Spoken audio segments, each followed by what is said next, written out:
ಹಿಂದ ಬಗ್ಗೆ ಹೇಳಿದ್ವಿ ಸ್ವಾಮೀಜಿಗಳೇ. ಅನ್ನೋದು ಮಾತ್ರ ಮುಂದೆ ಇದೆ, ಹಿಂದ ಅನ್ನೋದಂಥದ್ದು ಬಹಳ ಹಿಂದೆ ಉಳಿದುಬಿಟ್ಟಿದೆ. ಅದ್ರ ಬಗ್ಗೆನೂ ಮಾತಾಡಬೇಕು. ಇನ್ನು ಕಾಂಗ್ರೆಸ್ ನಾಯಕತ್ವ ಬದಲಾವಣೆ ವಿಚಾರದಲ್ಲಿ ಬಹಳ ಚರ್ಚೆ ಆಗ್ತಾ ಇರುವಂತ ಬೆಳವಣಿಗೆಯಲ್ಲಿ ಈಗ ಬೈರತಿ ಸುರೇಶ್ ಅವರು ಬ್ಯಾಟಿಂಗ್ ಮಾಡಿದ್ದಾರೆ ಸಿಎಂ ಪರವಾಗಿ. ಇನ್ನೇನ್ ಮಾಡ್ತಾರೆ, ಅವರು ವಿರುದ್ಧವಾಗಿ ಮಾಡಕ್ಕಾಗತ್ತೆ?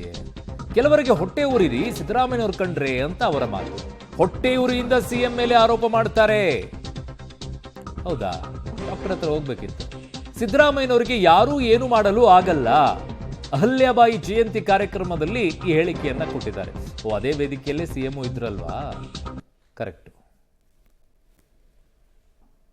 ಇರುವಂಥ ಬಡವರು ಸಿದ್ದರಾಮಯ್ಯನವ್ರ ಮೇಲೆ ಯಾವಾಗ ತನಕ ನಿಮ್ಮ ಆಶೀರ್ವಾದ ಇರ್ತದೆ, ಅವ್ರ ಪ್ರೀತಿ ನಿಮ್ಮ ಮೇಲೆ ಇರ್ತದೆ, ಅವ್ರನ್ನ ಯಾರು ಏನೂ ಮಾಡೋಕ್ಕಾಗಲ್ಲ ಅಂತ ಇವತ್ತು ಈ ಸಂದರ್ಭದಲ್ಲಿ ಹೇಳಲಿಕ್ಕೆ ನನಗೆ ಭಾಳಷ್ಟು ಹೆಮ್ಮೆ ಅನ್ನಿಸ್ತದೆ.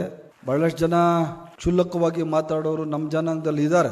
ಅವರಿಗೆ ಜಲಸು, ಹೊಟ್ಟೆವ್ರಿ. ಸಿದ್ದರಾಮಯ್ಯನವರು ಪಡೆದಂಥ ಸ್ಥಾನ, ಅವರಿಗೆ ಸಿಕ್ಕಂತಹ ಈ ಒಂದು ಮರ್ಯಾದೆ ನಮ್ಗೆ ಯಾರಿಗೂ ಸಿಕ್ಕಲಿಲ್ಲ ಅಂತ ಹೇಳಿ ಹೊಟ್ಟೆ ಉರಿಯಿಂದ ಮಾತನಾಡ್ತಾರೆ ಹೊರತು ಸಿದ್ದರಾಮಯ್ಯನವರು ಮಾಡಿದಂತಹ ಜನಪರ ಯೋಜನೆಗಳಲ್ಲಿ 1% ಸಹ ಬೇರೆ ಯಾವ ರಾಜಕಾರಣಿಗಳು ಸಮಾಜಕ್ಕೂ ಮಾಡಿಲ್ಲ, ಬಡವರಿಗೂ ಸಹ ಮಾಡಿಲ್ಲ ಅಂತ ನಾನು ಈ ಸಂದರ್ಭದಲ್ಲಿ ಹೇಳಲಿಕ್ಕೆ ಬಯಸ್ತೀನಿ.